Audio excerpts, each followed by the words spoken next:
Hello students, welcome to all of you on my YouTube channel Shukla and company. बेटा आज की हमारी जो क्लास होने वाली है बीएचयू बीकॉम एंट्रेंस का, अगर आपको याद हो हमने आपसे बोला था कि means NPO non profit organisation and आपका कैश फ्लो स्टेटमेंट से रिलेटेड हम आपको कुछ न्यूमेरिकल क्वेश्चन बताने वाले हैं जो कि आपके एग्जाम्स में आने के चांसेस रहते हैं। तो उसी क्वेश्चन को हम डिस्कस करने चल रहे हैं। पहले हम अपना एनपीओ का क्वेश्चन करते हैं, फिर कैश फ्लो का क्वेश्चन करते हैं। ठीक, तो एनपीओ से बेसिकली हम बोले कि जो आपका क्वेश्चन आता है वो सब्सक्रिप्शन से रिलेटेड आता है कि आपसे आउटस्टैंडिंग सब्सक्रिप्शन पूछा जा सकता है, या हम बोले कि करंट ईयर का सब्सक्रिप्शन पूछा जा सकता है कि जो हम कहें कि आपका इनकम एंड एक्सपेंडिचर अकाउंट में कि क्रेडिट होने वाला होता है। ठीक, तो अब देखिए कि जो सब्सक्रिप्शन होता है बेसिकली ये क्या होता है कि आपका बिजनेस ऑर्गेनाइजेशन जो एनपीओ नॉन ट्रेडिंग ऑर्गेनाइजेशन होती है उनके लिए इनकम होता है। और ये हम कहें कि आपका हर साल मिलने वाला इनकम है कि जो मेंबर्स होते हैं मीन्स वो अपने मेंबर्स को कंटिन्यू बनाए रखने के लिए वो क्या करते हैं, उस ऑर्गेनाइजेशन को सब्सक्रिप्शन मीन्स फीस पे करते हैं, जिसको सब्सक्रिप्शन बोला जाता है। ठीक, तो अब सबसे पहली चीज की हम आपसे कहें कि आप कुछ आंसर दीजिएगा कमेंट बॉक्स में कि रिसिप्ट एंड पेमेंट अकाउंट किस नेचर का अकाउंट है, फिर आपका कहें कि इनकम एंड एक्सपेंडिचर किस नेचर का अकाउंट है। ये दो क्वेश्चन आपको है कि जिनको आपको आंसर करना है। अब हम आते हैं अपने क्वेश्चन पे कि हम यहाँ पे आपको कुछ क्वेश्चन दिखाते हैं जो कि आपका सब्सक्रिप्शन से रिलेटेड है। पहला क्वेश्चन अगर हम बोले कि subscription received during the year, हम बोले कि 2 लाख मीन्स ये आपका हम बोल सकते हैं कि रिसिप्ट एंड पेमेंट से रिलेटेड आइटम है कि रिसिप्ट एंड पेमेंट में आप जानते हैं कि वो आइटम्स जाते हैं कि जो आपका एक्चुअली कैश से रिलेटेड कर रहा हो। मीन्स वहां पे पास्ट प्रेजेंट फ्यूचर कुछ भी नहीं देखा जाता है कि अगर आपको during the year cash effect हो रहा है तो वो रिसिप्ट एंड पेमेंट में जाएगा। तो अब इस सब्सक्रिप्शन में हम बोले कि करंट ईयर का कितना रिसीव हुआ है, पास्ट ईयर का कितना है, प्रीपेड कितना है, ये कुछ भी नहीं बताया है। अलग से आपको इन्फॉर्मेशन दे रहा है कि आउटस्टैंडिंग एंड प्रीपेड जो हम कर सकते हैं कि प्रीवियस ईयर में था, मीन्स पिछले साल जो था आपका 10,000 रुपीज सब्सक्रिप्शन का आउटस्टैंडिंग था और पिछले साल जो था ये 15,000 आपका प्रीपेड था।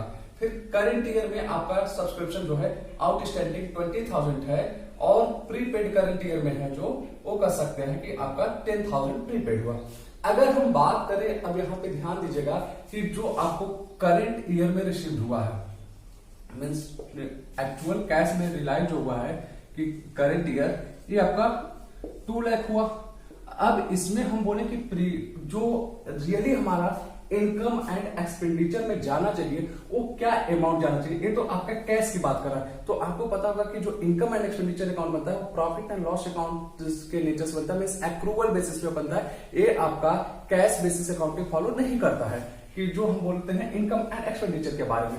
तो अगर इनकम एंड एक्सपेंडिचर में हम ले जाने की बात करें तो आप ध्यान दीजिए कि ये जो 10,000 था ये पिछले साल का आउटस्टैंडिंग रहा।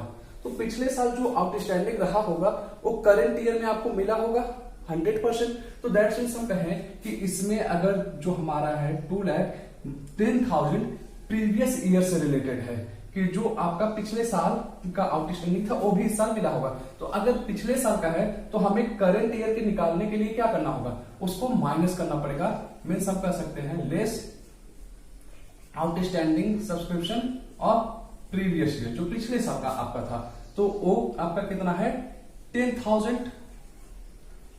और फिर हम बोले कि प्रीपेड जो पिछले साल आपको मिल चुका था एडवांस में, तो जो पिछले साल एडवांस में मिला होगा जो इस साल का था वही तो पिछले साल आपको एडवांस में मिला होगा। तो इसमें तो वो अमाउंट ऐड नहीं है, मीन्स जो पहले से आपको मिल चुका है सब्सक्रिप्शन वो तो ऐड नहीं है। तो हम यहां पे ऐड कर सकते हैं कि प्रीपेड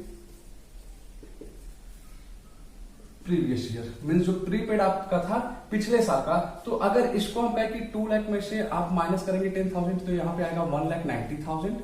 और फिर आपका जो यहाँ पे प्रीपेड है 15,000 है, तो लीजिए इसको हम ऐड कर देते हैं, आपका ए आ जाएगा 2,05,000।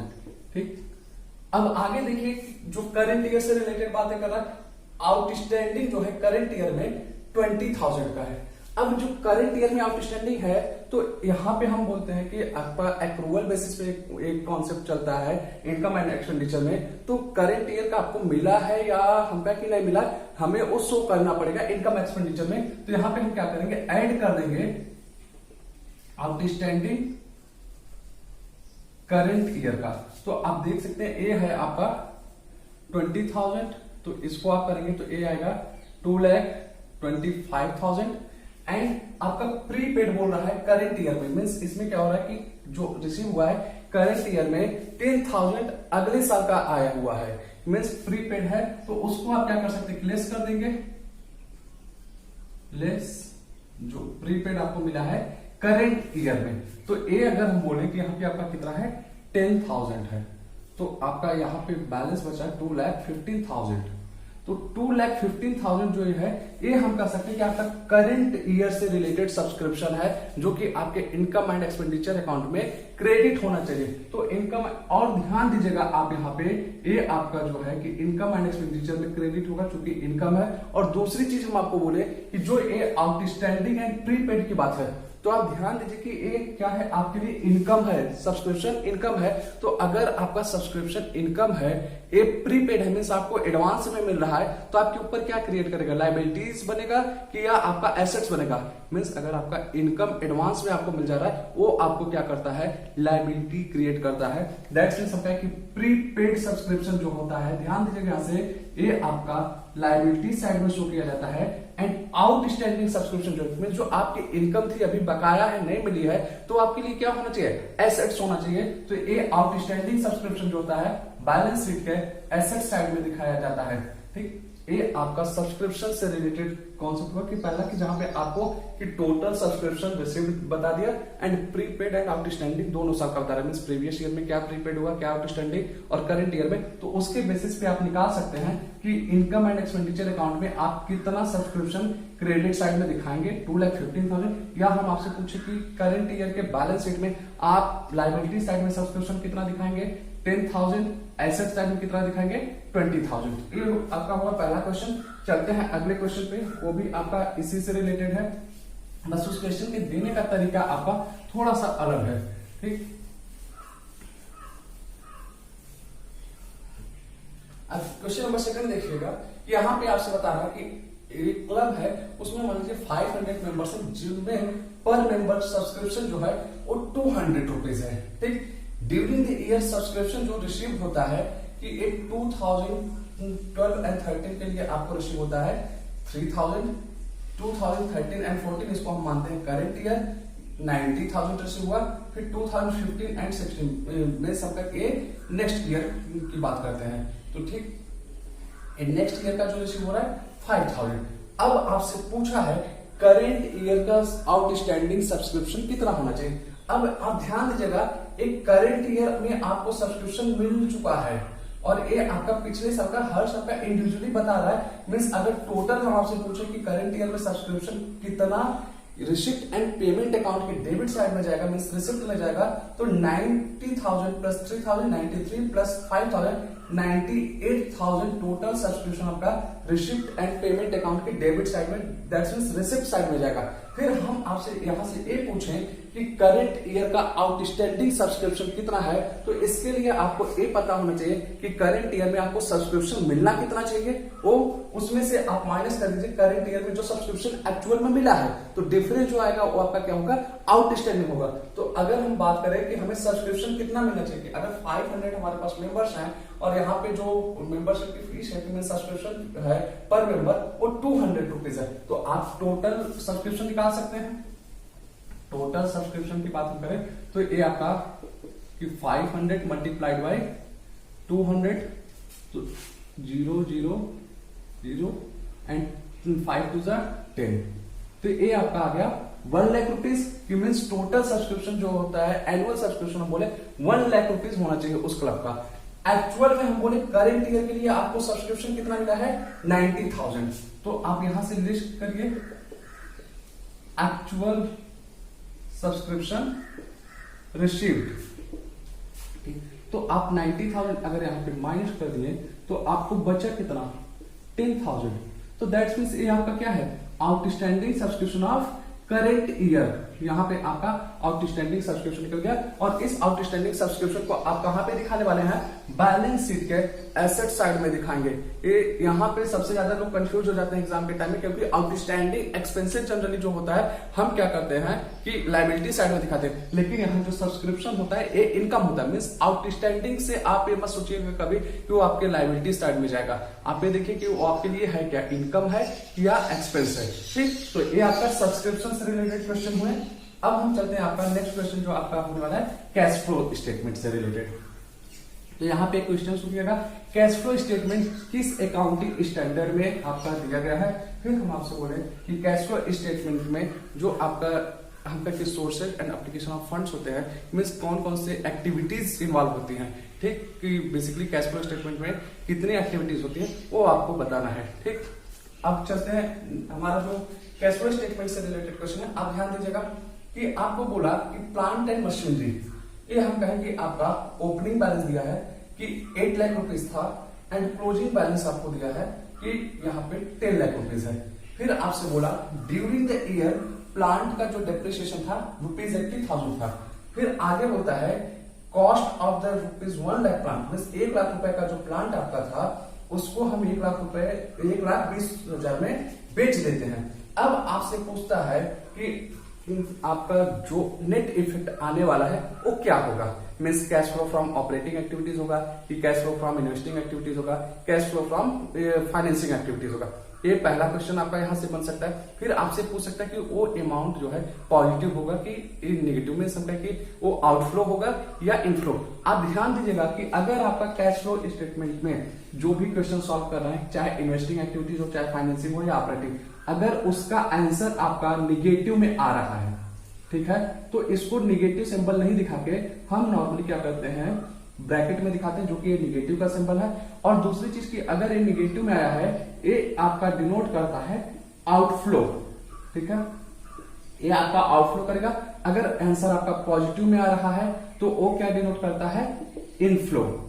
ठीक, और दूसरी चीज हम कहें कि जब कैश फ्लो स्टेटमेंट का क्वेश्चन सॉल्व कर रहे हैं तो यहाँ पे आपको लेजर्स के बारे में थोड़ी अच्छी जानकारी होनी चाहिए। मीन्स किसी भी अकाउंट को जब आप प्रिपेयर कर रहे हैं तो कौन सा आइटम किधर जाना चाहिए ये आपको बेसिकली पता होना चाहिए। तो आते हैं हम इस क्वेश्चन को सॉल्व करते हैं। अगर यहाँ पे हमें डिसाइड करना हो कि जो प्लांट एंड मशीनरी मीन्स हम कि इनफ्लो या आउटफ्लो होने वाला है वो किस तरीके का, मीन्स वो इन्वेस्टिंग एक्टिविटीज होगा कि फाइनेंसिंग होगा या आपका ऑपरेटिंग, तो एक हम डिसीजन लेंगे जो हमारा बिजनेस का नेचर दिया होगा, मीन्स जो हमारा स्टार्टिंग पॉइंट दिया होगा कि वो किस नेचर का। अगर हम कहें कि ये प्लांट एंड मशीनरी कोई एक ऐसे बिजनेस ऑर्गेनाइजेशन जो सेलिंग करती है कि प्लांट एंड मशीनरी का है, तो वो कह सकते हैं कि आपका क्या होगा कि बेसिकली कि वो हम बोले कि ऑपरेटिंग नेचर का होगा। लेकिन ध्यान दीजिएगा कि जब आपका डेप्रिसिएशन की बात दे दिया तो इनडायरेक्टली आप ये समझ जाइएगा ये आपका क्या बोल रहा है, ये आपका इन्वेस्टिंग एक्टिविटीज से रिलेटेड होगा, क्योंकि जब डेप्रिसिएशन हो रहा है दैट्स मींस आप यूज कर रहे हैं उस प्लांट एंड मशीनरी को। ठीक, तो अब चलते हैं हम यहाँ पे देखते हैं कि प्लांट एंड मशीनरी का। तो प्लांट एंड मशीनरी का अगर हम बोले कि हमें लेजर बनाना हो तो देखते हैं प्लांट एंड मशीन अकाउंट। तो और यहां पे हम कहें कि आपको थोड़ा सा अगर अपना डेप्रिसिएशन का चैप्टर याद हो तो और क्लियर हो जाएगा। तो ये हम कहें कि इधर अमाउंट पर्टिकुलर डेबिट क्रेडिट। अब प्लांट एंड मशीनरी का ये आपका ओपनिंग बैलेंस बोला है, दैट्स मींस ये आपका एसेट्स है और एसेट्स आपको याद होगा डेबिट होता है, तो दैट्स मींस ये मेरा हो गया to balance BD. Balance BD में कितना होगा मेरा 8 लाख रुपीज। फिर साथ ही साथ आपको बोला है कि क्लोजिंग बैलेंस जो है 10 लाख रुपीज है, तो हम यहां पे लिख लेंगे ए बाई बैलेंस सीडी। ये मेरा क्लोजिंग बैलेंस दे दिया 10 लाख रुपीज का। ठीक, चलिए आगे चलते हैं। डेप्रिसिएशन आपको दिया है 80,000 रुपीज का, तो यहां पे हम ले लेते हैं बाई डेप्रिसिएशन। तो डेप्रिसिएशन मेरा कितना है 80,000 रुपीज। ठीक, अब हम आगे चलते हैं यहाँ पे कि cost of plant sold for ₹1,20,000। 1 lakh का प्लांट आपका जो था वो 1,20,000 में सेल किया गया। तो हम कर सकते हैं कि यहाँ पे मेरा बाई सेल्स आ जाएगा। तो अगर हम यहाँ पे सेल्स की बात करें तो ये आपका क्या हो जाएगा, मीन्स यहाँ पे बेसिकली आपकी जो एंट्री होगी सेल्स नहीं करके बैंक होगा, क्योंकि सेल्स आपके गुड्स के लिए यूज किया जाता है। By bank account 1,20,000। अब ये 1 लाख का प्लांट मशीनरी आप अगर 1,20,000 में सेल किया है तो आपका बेसिकली 20,000 एक्स्ट्रा हो रहा है, वो आपको क्या होगा, प्रॉफिट होगा। अगर प्रॉफिट की बात करें तो हम यहाँ पे आपके डेबिट साइड में आएगा profit of the loss account, यहाँ पे आप लिख सकते हैं प्रॉफिट, तो ये कितना हुआ 20,000। अब हम कहें कि आप दोनों साइड का टोटल निकाल सकते हैं, कि वहां से आपको पता चल सकता है कि इस प्लांट एंड मशीनरी से आपको क्या हो रहा है, मीन्स इनफ्लो हो रहा है या आउटफ्लो हो रहा है। ठीक, तो चलिए देखते हैं। अगर हम कहें कि इस साइड का टोटल आपका कि ये आपका 80,000 प्लस 1,20,000 2 लाख, ये आपका 10 लाख, तो ये कितना हो रहा है 12 लाख रुपीज। लीजिए 12 लाख रुपीज हमने कर दिया। ठीक, और इधर की अगर हम बात करें 8 लाख रुपीज 20,000, 8,20,000 हुआ। तो अगर हम देखें तो 12 लाख मेरा एक्सेस है, मीन्स क्रेडिट एक्सेस है, और यहां से हम माइनस कर दें 8,20,000 को, तो आप ये देख सकते हैं, आपका माइनस कीजिएगा तो ये आपका हुआ 0,80,000 एंड 3,80,000, ये आपका आ गया 3,80,000। अब आप देख सकते हैं कि 3,80,000 जो आ रहा है डेबिट का आपका बिलो है, तो हम कर सकते हैं यहां पे टू बैंक अकाउंट एंड आप दिखा सकते हैं 3,80,000। और आप सोचिए जरा सा कि 3,80,000 अगर बैलेंस आ रहा है डेबिट साइड में, वो किस चीज का आ रहा है। आप अगर थोड़ा सा याद करेंगे कि plant and machinery account debit to bank account, अगर ये एंट्रीज आपकी बन रही है दैट्स मींस वो आपका परचेज ऑफ प्लांट होगा। तो यहां पे आप ब्रैकेट में लिख सकते हैं बैलेंसिंग फिगर जो है ये आपका क्या है, परचेज हुआ है ड्यूरिंग द ईयर। ठीक, मींस आपका ओपनिंग बैलेंस, क्लोजिंग दिया, डेप्रिसिएशन दिया, फिर यहाँ पे आपका कि ये आपका सेल्स दे चुका है। अगर हम कहें कि यहीं पे आपको सेल्स ना दिया होता बल्कि आपको क्या दिया होता कि परचेज दिया होता, तो इधर का अगर मान लीजिए कम आता तो वो आपका क्या होता, सेल्स निकलता। और जब हम कहें कि परचेज ऑफ द प्लांट है आपका 3,80,000 रुपीज का, तो आपको हमने बताया कि आपका इन्वेस्टिंग एक्टिविटीज है, और इन्वेस्टिंग एक्टिविटीज में क्या होगा, इनफ्लो होगा कि आउटफ्लो होगा कैश का, आउटफ्लो होगा, क्योंकि आप परचेज कर रहे हैं बिजनेस ऑपरेशन से कैश बाहर जाएगा। तो आप कर सकते हैं यहां पे cash flow from investing activities rupees 3,80,000, bracket में आप इसको दिखा देंगे, दैट मींस से आपका क्या हुआ, आउटफ्लो हो रहा है। कि मींस यहाँ पे आपको बताने की जरूरत नहीं है, अगर क्वेश्चन में आपको डायरेक्ट दे रहा है कि इनफ्लो आउटफ्लो लिखा हुआ है तो आप दे देंगे, नहीं तो अगर आपको ब्रैकेट में हो दिया है तो आप समझ जाइएगा कि वो इनफ्लो के लिए और आउटफ्लो के लिए सिंबल दे रहा है। कि अगर आपका ब्रैकेट नहीं लगा तो इनफ्लो का बात करेगा, और ब्रैकेट लगा हो तो आउटफ्लो का, तो आपको करेक्ट आंसर जो देना होगा जो ब्रैकेट में अमाउंट होगा। ठीक, चलते हैं आप नेक्स्ट क्वेश्चन पे, कैश फ्लो से रिलेटेड ही। कैश फ्लो स्टेटमेंट हम बोले कि आपको जब बीकॉम में जाएंगे तो और अच्छे से पढ़ना है, इसके लिए बहुत ज्यादा टेंशन मत लीजिएगा। यहाँ पे आपको जो आएगा एक्सट्रैक्ट फॉर्म आएगा, इसी तरीके का क्वेश्चन आ सकता है, मीन्स जिसमें हम कहें कि आपको कोई एक पर्टिकुलर अकाउंट्स बना के इनफ्लो या आउटफ्लो आपसे जानना चाहता है। अब हम बात करते हैं आपका नेक्स्ट, इस शेयर्स की बात कर रहा है, रुपीज 8 लाख है आपका, फिर ओपनिंग बैलेंस दिया हुआ है कि क्लोजिंग बैलेंस आपका शेयर का दिया हुआ है 6 लाख रुपीज। ठीक है, फिर रिडेम्पशन बोल रहा है ड्यूरिंग द ईयर जो किया गया है आपका 4 लाख रुपीज का बोल रहा है। ठीक है, ओपनिंग बैलेंस आपको दिया, closing balance and redemption during the year बोला गया कि ये आपका कि 4 लाख है। तो सबसे पहली चीज आपको यहां से ये पहचानना होगा कि ये आपका किस तरीके का एक्टिविटीज है, ऑपरेटिंग है कि हमका कि क्या नाम से आपका इन्वेस्टिंग है या फाइनेंसिंग है। अगर जैसे ही हम बोले कि रिडेम्पशन की बात कर रहा है तो रिडेम्पशन कौन करेगा, कंपनी करेगी हमेशा। अगर कंपनी रिडेम्पशन कर रही है तो आप तुरंत समझ जाइए कि एक क्वेश्चन जो आपका है कि किससे रिलेटेड है, मींस इसका जो आंसर आपका आने वाला है ये आपका फाइनेंसिंग एक्टिविटीज में जाएगा। अब कोई कह सकता है कि सर ये इन्वेस्टिंग एक्टिविटीज में क्यों नहीं जाएगा, इन्वेस्टिंग एक्टिविटीज में आपका जाने के लिए यहाँ पे हम बोले सेल ऑफ शेयर देना चाहिए था, मींस जो यहाँ पे रिडेम्पशन की बात कर रहा है वो सेल बोलता, तो दैट्स मींस हमने परचेज किया, मेरे पास ओपनिंग बैलेंस था क्लोजिंग बैलेंस और हमने ड्यूरिंग द ईयर सेल कर दिया, तो यहां से जो हमारा आंसर आता वो जो होता हम कर सकते थे वो मेरे इन्वेस्टिंग एक्टिविटीज को इंडिकेट करता। लेकिन यहाँ पे रिडेम्पशन की बात की गई है, तो रिडेम्पशन कंपनी करती है, तो उसके लिए क्या होगा आपका, ये हम बोले कि फाइनेंसिंग एक्टिविटीज से रिलेटेड क्वेश्चन आपका रहेगा। ठीक, तो अगर इसको सॉल्व करने की हम बात करें तो आप क्या कर सकते हैं कि शेयर का अकाउंट बना सकते हैं। अगर शेयर्स का अकाउंट हम बोलें तो आप बेसिकली कर सकते हैं कि जो शेयर्स आपका होता है बैलेंस शीट के लायबिलिटी साइड में होता है, एक तरीके का ये आपका क्या होता है कि कैपिटल दिखाया जाता है, शेयर कैपिटल। तो यहां पे भी क्या होगा, क्रेडिट साइड में ही अमाउंट आएगा, तो देखिएगा पर्टिकुलर अमाउंट पर्टिकुलर हम कहें कि बाई बैलेंस बीडी हमारे पास कितना है 8 लाख रुपीज है, टू बैलेंस सीडी ये हमारा कितना है 6 लाख रुपीज है। ठीक, अब हम बोले कि अगर हम रिडेम्पशन कर रहे हैं अपने शेयर्स का ड्यूरिंग द ईयर, तो वो मेरा रिडेम्पशन कम होगा, मीन्स इधर 8 लाख रुपीज था, अगर हम रिडेम्पशन किए तो रिडेम्पशन किधर में जाना चाहिए, ये आना चाहिए डेबिट साइड में। हम कर सकते हैं टू शेयर होल्डर्स, मीन्स उनको हम क्या किए हैं रिडेम्पशन कर दिए हैं कि शेयर होल्डर्स, आप एंट्री याद कर सकते हैं, रिकॉल कर सकते हैं, क्या एंट्री होती थी कि 4 लाख रुपीज। अब यहाँ पे हमें बैलेंसिंग फिगर निकालना है, तो देखिएगा कि ये आपका आया 10 लाख रुपीज का। ठीक, इधर हम बोले आपका टोटल आ रहा है 8 lakh rupees, means credit side आपका बिल 2 लाख रुपीज का डिफरेंस आएगा, तो यहां पे आप कर सकते हैं by bank account 2 lakh rupees, ये आपका हो गया total 10 lakh rupees.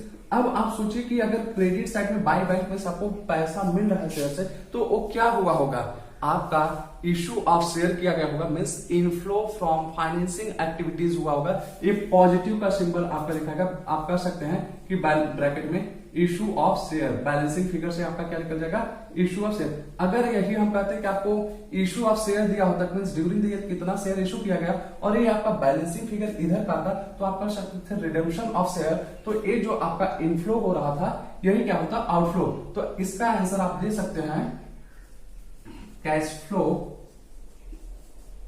From financing activities ₹2 lakh.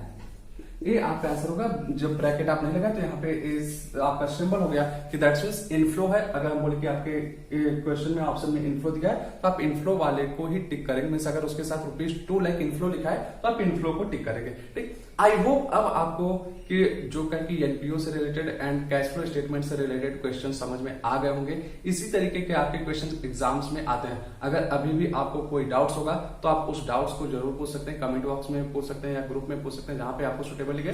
तो हम मिलते हैं नेक्स्ट क्लास में, तब तक के लिए गुड लक, थैंक यू।